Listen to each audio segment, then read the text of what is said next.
Hustle hard like animals, knocking down another dose, chasing all the dollars, so my mama gon' be centerfold. Damien Dollar want 'em more, Damien Diamond solving more. Vision clear, we rack 'em up, make 'em real intangibles.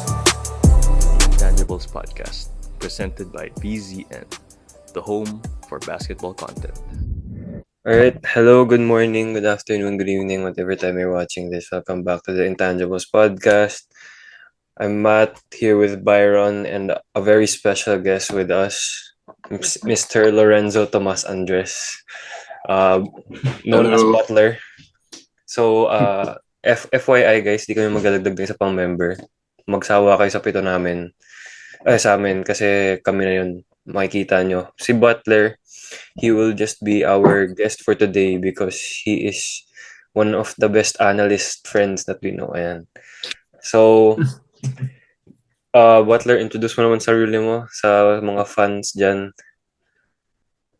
Hello everybody, I'm Lorenzo Andres. But yeah, you can call me Butler, and I'm here with my friends, and we would like to tell you guys what happened in today's game, which is the Adamson Ateneo, and give our take on the Final Four matchups that are upcoming this weekend.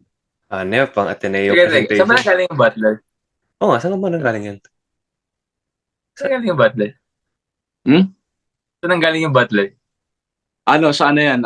Gamer tag ko kapag naglalaro ng 2K. Doon yung galing yun. Pucha. Kasi common na yung pangalan ko, yun na lang tawag sa akin eh. So kaya Butler. Labo. Okay. Yeah. But yun nga, as Butler said, no, ano na tayo, pag-usapan lang natin yung game kanina dahil, one big fight. Pero, before that, gusto ko munang simulan tong podcast by saying, thank you, Phil, for not showing up to the game a while ago. Dahil sa iyo, nanalo ang Ateneo, swinerte sila. Sa hindi mo magpakita sa game kanina, binigyan mo ng napakaswerteng laro ang Ateneo at the biggest win that they had the whole season. So thank you, Phil, sa pag hindi mo magpakita. Pag-isipan ko kung sasama ka sa UP game this Saturday. Okay, anyways. So a while ago, Ateneo and Adamson went against each other. Playoff game. Ateneo won 70-48 behind Jared Brown's 20-point game, 20-point performance, as well as si Jerome Lastimosa played his last game a while ago.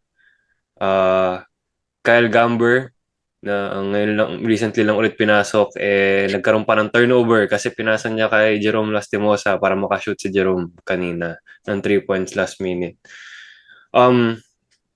Throughout the game, no, tanongin ko, andito naman yung guest natin, Butler, what can you say about the Ateneo and Adamson game a while ago? What I could say about the game is that parang it wasn't Adamson today. Parang usually they would be, fast-paced, they'd be competing. As we saw nga, parang tambak nga yung laro. Pero I think that is a testament to Ateneo's great defensive adjustments throughout the whole season, showing up today. Yun nga, kita nga natin, baka 40-something points lang ang Adamson today. So, and another thing I've noticed with the game is that parang Adamson was parang relying on ISO offense. Parang they couldn't pass the ball, create offense for their teammates. Kaya parang limited yung scoring nila today. For Ateneo naman, I guess they've showed promise. They've showed that their potential, what they can actually do when they, put effort into a game. But honestly, I think they can do so much things better. Because when watching the game, I feel like when they're running their offensive sets, parang stagnant lang yung moving, onti lang yung mga gumagalaw. Tapos, and I have another comment. Yung shooting nila, it's their shots. They were going into for example, si Keteves, he hit 3 3-pointers today. That usually doesn't happen, and we'll just give him credit for making those shots. But I feel like they should take this game and see what they did right and bring that over to their series this weekend. Well, ikaw, Byron, since wala ka naman sinusuportahan sa dalawang eskwelahan na yun, anong reaction mo sa nangyaring laro kanina? Well, Adamson played terrible. I mean, pangit na laro nila eh. Nanggigigil. Monteban pagkapasok pala niya, he wanted to be aggressive. Kaso na niya, gigil na eh. It wasn't smart shots. Kung may nakashoot, mga 5 possessions pa ulit bago makabalik sa kanila. They weren't feeding the hot hands. Pero of course, it's not just Adamson not playing well. It was Ateneo taking advantage of Adamson's mistakes, which is actually first time ko na nakita na yung ginawa ng Ateneo yun, that they were actually taking advantage, that they were controlling the game. So I think sasabi ko na this is what I expected from Ateneo coming into this season. They finally showed it, pero we're gonna have to see pa if they're gonna be consistent than against UP, which is a different beast compared to Adamson. Absolutely. Ang napansin ko lang din, no, hindi naman sa taking this away from the Ateneo win, aside from Adamson being overly aggressive, medyo minalas din sila nung game na yun. There were a few possessions there na offensive possessions na, ano ba yun, 3-4 offensive rebounds. Talagang hindi sila nakaka-shoot for some reason. May mga tirang pumapasok na lumalabas pa rin. As much as swerte ang Ateneo and as much as they took advantage, malas din talaga yung Adamson. Thank you again, Phil, na hindi ka pupunta dahil yun yung resulta nun. Pero, a while ago, another thing that happened was LeBron Nieto got injured. It was a non-contact injury. I think he just stepped tapos biglang, ewan ko, may nangyari sa calf niya, knee, I don't know. Butler, do you think there would be like a big effect on him not being able to come off the bench for Ateneo? Like, he's a rookie, but he also gives valuable minutes as well. So what do you think about that? I think it wouldn't be that much of an effect, but there would still be like some lingering. Kasi yun nga, as you said, he gives valuable minutes. He plays hard on defense. He gives his all when it comes to offense. But I feel like his impact won't be missed if he was to sit. Kasi sometimes when I watch him throughout the game, sometimes di pa niya kabisado yung mga system plays, nagkakagulo. Ateneo has to improvise sometimes with that. But I feel like he won't be missed that much. But he does give impactful minutes when he is on the court. Okay, well, Byron, ito yung gusto kong matanong sa'yo. Well, pwede mong idagdag, Butler. Maganda ka magdagdag. Pero kasi kanina, first time, correct me if I'm wrong, pero first time ko nakita yung big rotation nila na Obasa, Amos, and Balungay. And they didn't bring in Gio Chu in that rotation. They also used Andrew Bongo more this game. Medyo iba yung rotation nila this game na, to be honest, yun yung in-expect kong gawin nila in the first place. Byron, do you think that they will use this lineup again, and why do you think the Amos, Balungay, and Obasa rotation worked more this game? Kasi alam ko, to be honest, feeling ko in my opinion, hindi ginagamit si Mason because of defense. Well, that worked well kasi they didn't really have to defend that much. Malas talaga Adamson eh. Like, even with, may mga times na naiiwan ni Amos na libre talaga yung kalaban, hindi talaga na-shoot eh. So, that's not something that you can afford to gamble on if you're against UP, in my opinion. So you don't think that lineup will work against UP? That rotation? Yeah, hindi talaga. UP talaga, if you leave them open, they're gonna make you pay. Yeah, if you have Cancino, you have Abadjano, Cagbala. I mean, kalaban nila Adamson, nagpaulan na rin sila ng mga tres. Yun lang ginawa nila. They were just having fun. They were just shooting threes for the fun of it. If you have that kind of lineup against UP, they're gonna make you pay from the outside. Ikaw, Butler, tingin mo? Yeah, same thoughts. I feel like it wouldn't work kasi yung UP din they have many great perimeter shooters. Yung lineup na yun of Obasa, Balungay, and Amos, parang it would work if a team was a more mainly driving to the basket kasi since they're big, they can affect shots just by standing up or with their wingspan. But since UP is very versatile, they know how to cut, they know how to drive, and they also know how to shoot. So with those late closeouts, it would be really detrimental to Ateneo if they use this line, they use that kind of lineup against them. Actually, napansin ko lang kanina na na they weren't, kahit wala si Obasa, was Kai and Mason were the bigs. And totoo lang, may point kayo dun sa defensive pero Hindi ba yun yung isa sa mga pinaka-ideal na pwede mong gawin pag wala si Obasa sa floor? Like, no offense kay Gio, pero with how the game was, how their team is going, hindi ba yun yung pinaka-effective na pwede mong, I don't know. I just feel like if better kapag two-man lineup since three other players can easily rotate. You know what I'm saying? Kapag ganun. I feel like just keep the two bigs. That's good enough to cover the paint. But yeah, if you have three guards or just two guards and not one forward, at least they can rotate as quick as they can. Better than if there's a three big man lineup. Hindi, yun yung sinabi ko. Kasi kanina, pag nilalabas nila si Obasa, Amos and Kai were playing. Hindi sila Yeah. nagsasabay tatlo. Yeah. Yung dalawang yun yung nagiging big nila. So pag yun yung dalawang big na yun yung nasa loob, tingin niyo ba magiging effective yun in the long run pagdating sa UP? I think so, yeah. I would. Kasi may stretch out si Diouf din which is dun talaga yung defense ng UP. Is to have that defensive presence inside. If you have Mason Amos on the floor, you're gonna have to contest them outside, which is mahirapan sila gawin yon with Diouf defending him. Oh, that's true. Okay. Well, before we move on, congratulations to Ateneo. Moving on now, going against UP this Saturday, twice to beat UP. Mamaya natin pag-usapan yun. We talked about Ateneo enough. Let's talk about the other matchup first, the 2 versus the 3 seed, LaSalle and NU.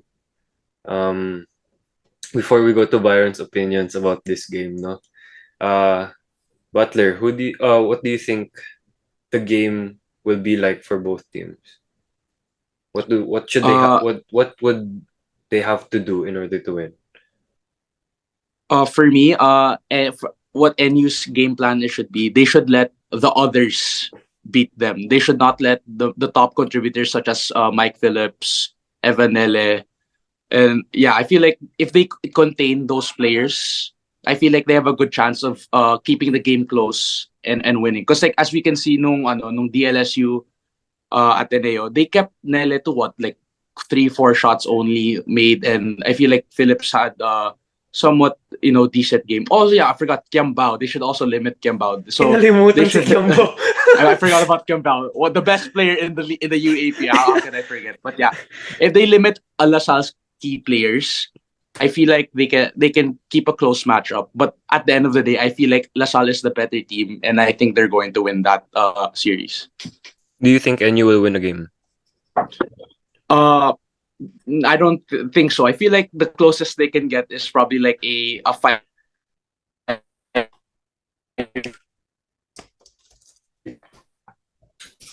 Like talent wise, I feel like LaSalle has the edge on that. All right. Wait lang. Okay, so sorry, technical difficulties. Byron, same question with you. Actually, you just thought your thoughts about both teams and what they have to do to win. For LaSalle to win, they just have to go to the arena, play basketball. Come on. They're playing their best basketball. And sabi nga ni Butler, they have to limit their key contributors. He named 3 players. It's hard to limit 3 different players with that does different things. Because other than them, you still have Mark Nono, you still have CJ Osre, you still have Jonathan Policarpio, other players that has been contributing, and si Raven Cortez pa, yung mga magic bunot ni Coach Topex at the middle of the season, biglang nag-step up talaga. It's hard to limit them. I mean, NU, they're a good team, pero gaya nga sinabi ko last episode, they're just not the same to me.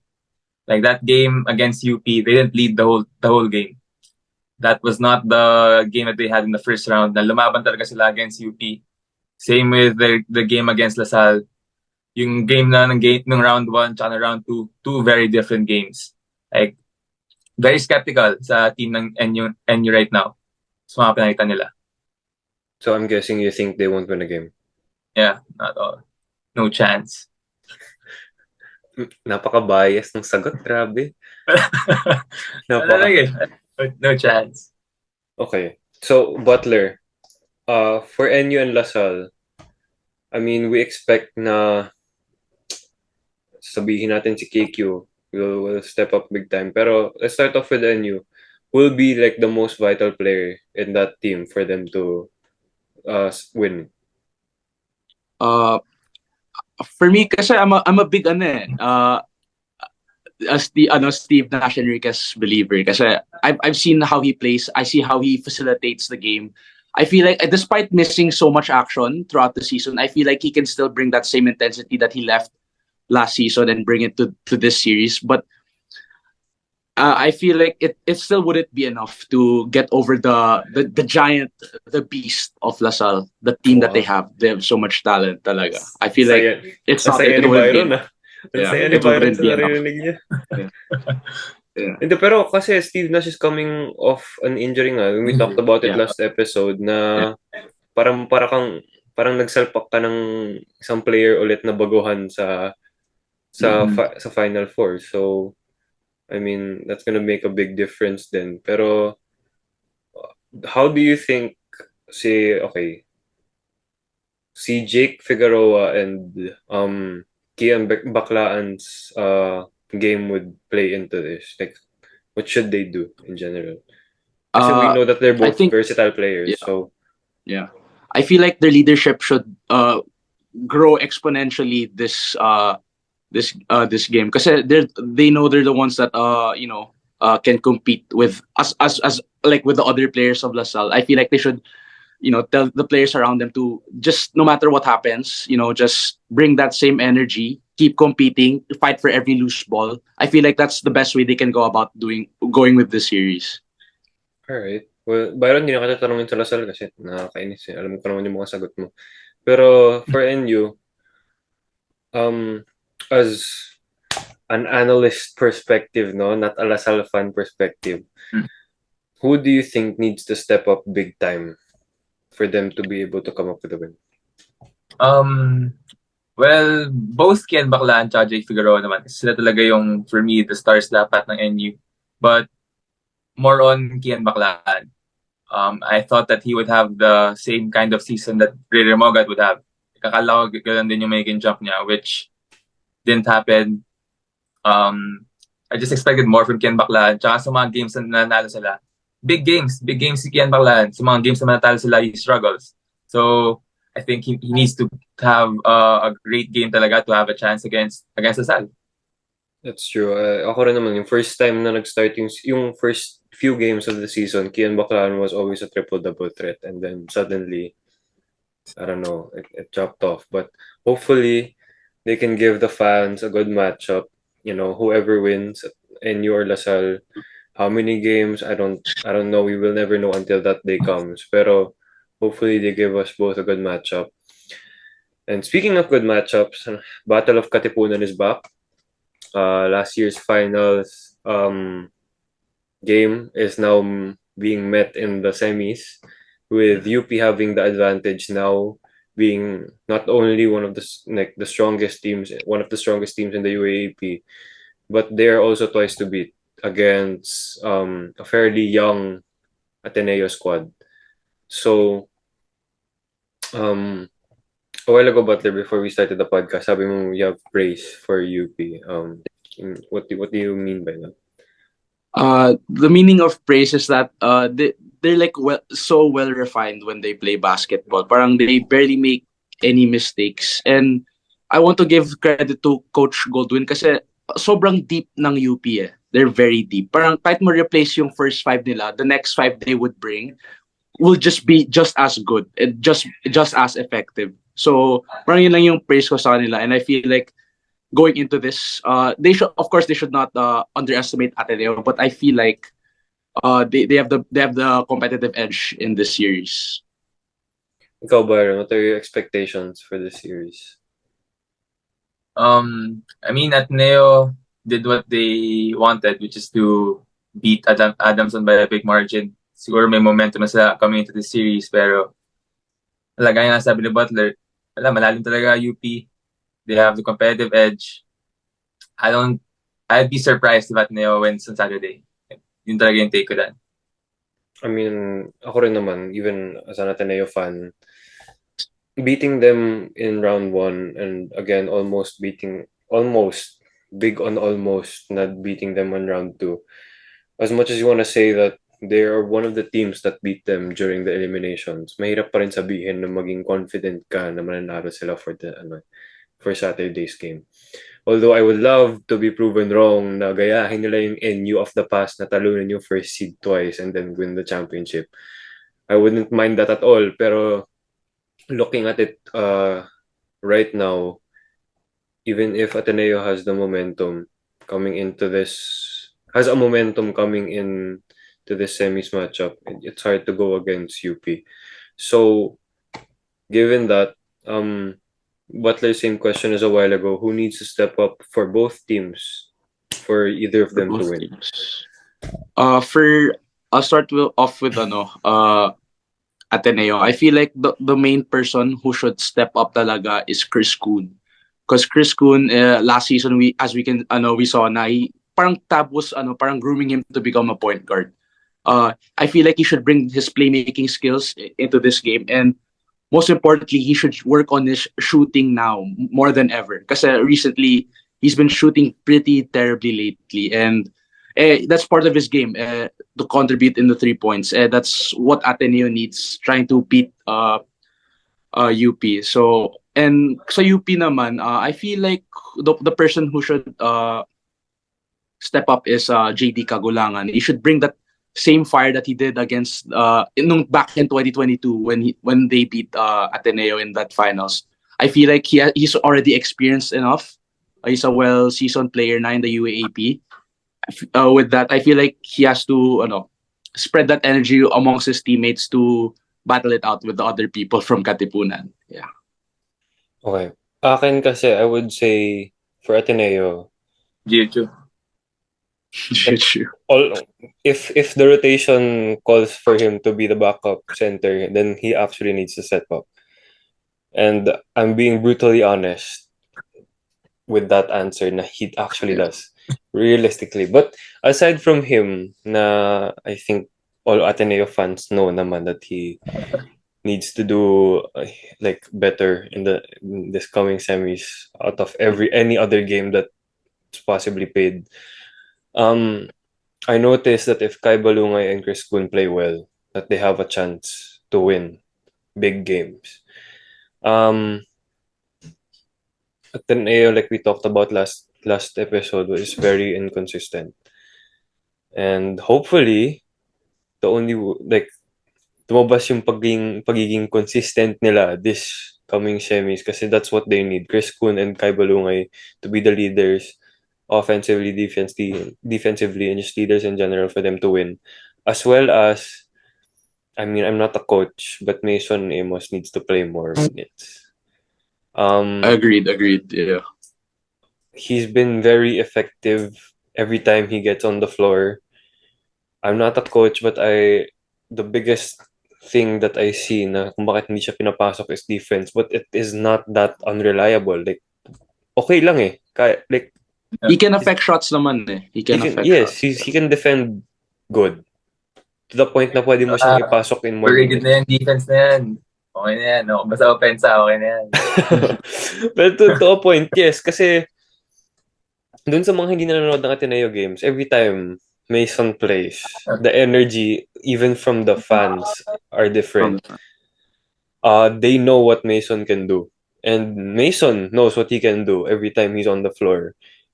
Hopefully, he gets more minutes. That's why I asked the question a while ago of their rotation. Kasi I feel like a while ago was, after so many games, nagkaroon ulit ng sobrang daming minutes si Mason, which is what we need to happen in order for us to win. On the UP side, honestly, I expect JD to suddenly show up because that's what he does. I expect CJ to do that as well. Malik to do that as well. But yung pinaka sa akin talaga is si Jerry Abadiano. You can game plan all you want for JD, for CJ, for Malik, for whoever scorer they have, but it was seen that you can't guard all five. Yeah. And even the fourth man, pag yun mismo, sobrang hirap ng bantayan. Like Jerry Abadiano was in their last game against Ateneo. It's gonna be a different conversation altogether. Jerry couldn't be guarded that last Ateneo matchup. He would just go to his spots, and as soon as he got there, he'd make them immediately. Ateneo had no answers, so UP has to, Ateneo has to make some kind of adjustment to at least deal with that. Yeah. Which is gonna be hard given na sobrang laki nga ng depth ng scoring nila. Yeah. Ikaw, Byron? For Ateneo, Jared Brown ako. If Jared Brown played like how he played kanina, they have a chance. I mean, talo sila sa against LaSalle. Jared Brown is what? One of 12? Yung sa mga laro niya, he can't afford to have that kind of game. And talk about energy. Iba din yung energy ng crowd when Jared Brown hits a three. Like, yung mga tira niya, pamatay sunog, or it starts a run. So, Jared Brown needs to have a great game, a great shooting game. And Kay Balungay kasi if he's not having a good game, pwede may pasok si Amos, pamalit mo si Amos. Chris Kuhn, you have other players pa naman. But Jared Brown's really your only point guard that can create for himself, like none other. So Jared Brown needs to have that kind of game. For UP naman, you mentioned yung mga top players nila, pero to me, it's Harold Alarcon. Pag crunch time, pag nung against Ateneo no second round, Jerry Abadiano had a good game, pero pagdating ng clutch, they gave it Harold Alarcon. Kapal mukha talaga si Harold Alarcon tumira, which is the kind of player they need during those times. I mean, came up clutch last year kahit natalo. He came up clutch, came up big, which he just needs to do again this year. Yeah. That's true. Okay, well, Butler, you weren't here last episode. So, can we get like a prediction from you for the Final Four? The results. Okay, so for me, the Final Four, I feel like for the LaSalle NU, LaSalle for sure, they're gonna win that in one game easily. I feel like they'd win by like 10 points. I'm not gonna lie, 10 points. And moving naman with the Ateneo UP matchup, as a fan of Ateneo, I feel like Ateneo is not. Yeah, I think we stated this earlier. Na Ateneo's team is very young. They're so many rookies. So with that, I feel like they don't have enough experience. I feel like UP will take just what it will take them one game to advance to the finals. I don't think Ateneo would win one game. I feel like UP got it now this weekend. Okay, so if UP and LaSalle go against each other's finals, best of 3. Huwag ka na, Byron. Alam ko na yung sagot ng tayo na kaya hindi kita tinatanong eh. Best of 3, Butler. UP LaSalle, results, and wow, sweep! Sweep! Results and as well as who do you think will show up in that? Because that's a completely different matchup from the rest completely different. Sorry, Byron, but I think UP has it in 2 games. I think they win it in 2 games. Byron. 2 games. Narinig mo yun? UP has it in 2 games. And if the person who would like probably for me MVP is probably Harold Alarcon. I like how he's playing this season. I feel like he'll turn MVP, it off, right? Because it's a different intensity in the finals. Yeah. Finals MVP. Finals MVP. This is a different intensity in this series. So I feel like with that, I think UP 2 games. Narinig mo yun, Bay? Si Harold Alarcon daw magiging Igodala, mag-finals MVP. Harold Alarcon, watch out, bro. Watch out. Kaya guess ka lang eh. Kaya hindi ka like ano masasabi mo doon, Byron? Let's just be as non-biased as you can. Kasi buwisit kasi mga sagot mo. Halatang may sinusuportahan ka eh. Yeah. LaSalle, 2 games. I mean, wala eh. Momentum talaga eh. Tsaka, kumpiyansa sila. You can see it sa game ni Kiambao. Kiambao sees the court very differently right now. Evanelli, very steady na rin sa laro niya. Hindi siya nagmamadali. Hit the biggest shot of the game against Ateneo. I mean, for everyone saying that he can't hit big shots, he just hit the biggest shot in the game. So, they're all maturing. They're all very confident in their games. It's going to be hard for UP to beat them. And gaya nga sa hater ni Pio, walang advantage ang UP. Depth, we talk about depth. Yung center spot pa lang, 3-4 nagpapalitan sa Lasal, which sa UP is just Malik Diouf talaga yung reliable. So, Don't sleep on Sean Alter. Don't sleep on Sean Alter. Tingnan mo yung mukha niya. Tingnan mo yung mukha niya. Although, let me just say, night, shout out there. let me just say though, Lasal lost the game and almost lost to a team that you guys didn't have faith in being too young. UP lost the game but won convincingly. I know it's like different matchups, diba? Pero within those games that they won, I'm just comparing kasi ito yung pinaka-compare na magagawa ko. In terms of the way they won near the end of the season against UP at the start of this round 2 and Lasal at the end of round 2 against Ateneo, you can see the dominance of both teams, right? So, what factor yung pinaka magdi-differentiate for each team for them to win? Ano yung pinaka game-changing factor? Kasi we can, as much as Butler wants to say UP and Byron wants to stay biased, there will be one factor, at least one game-changing factor that each team will have. So what do you guys think that would be? I mean, for me, it's for both teams talaga. It all comes down to execution. Kasi if you don't execute the way your coach tells you how to play or how you're supposed to deal with things, it's whoever who messes up first. Whoever, kasi they're both, if you think about it, they're very equally leveled. Pero like I said, it all comes down to execution. Who does it better, then they will win the game. Ikaw, Byron? MVP. It all comes down to Kevin Gamba.